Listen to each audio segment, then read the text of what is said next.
Apple customers are eager to get their hands on the newest iPhones and iPads, and they're going to get their wish list today. The products are available in stores following last week's launch. The Apple Store on Fifth Avenue getting set to open in just a couple of minutes. Our next guest says this launch is what's working for Apple right now. Let's welcome Dan Ives, Managing Director at Wedbush Securities. How much can you really gauge right now about demand for the 13, given all the what we've seen in the past week? Do you know for sure this is just hot as a pistol right now and going to not disappoint from previous launches? Yeah, it's a great question. I think there's two key data points. I mean, all of our checks coming out of the Asia supply chain indicates iPhone 13, it's up anywhere from 10 to 12% over iPhone 12. And that's significant in terms of what we're seeing come out of Asia.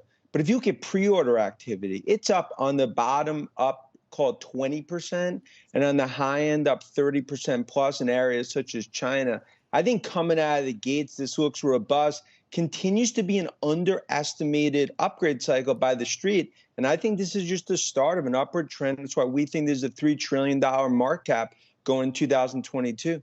And it's not, as far as FANG goes, Apple's not the only one. You think that entire group, if you pick the right ones, that the prospects in the next 2 or 3 years are underestimated for some individuals that encompass FANG. Which ones, and explain why you think it's underestimated and how big the market is. Yeah, I think we are in the midst of a multi-year bull rally in tech. But because of this digital transformation, I almost call it a fourth industrial revolution. When you look at areas such as cloud, I think Microsoft, what Nadella's done, Redmond, just sort of the middle innings of that massive growth going forward. Of course, Amazon, in terms of AWS, that's going to continue to be, massively strong. And then when you look at, of course, at Apple, I think that continues to be our favorite FANG name.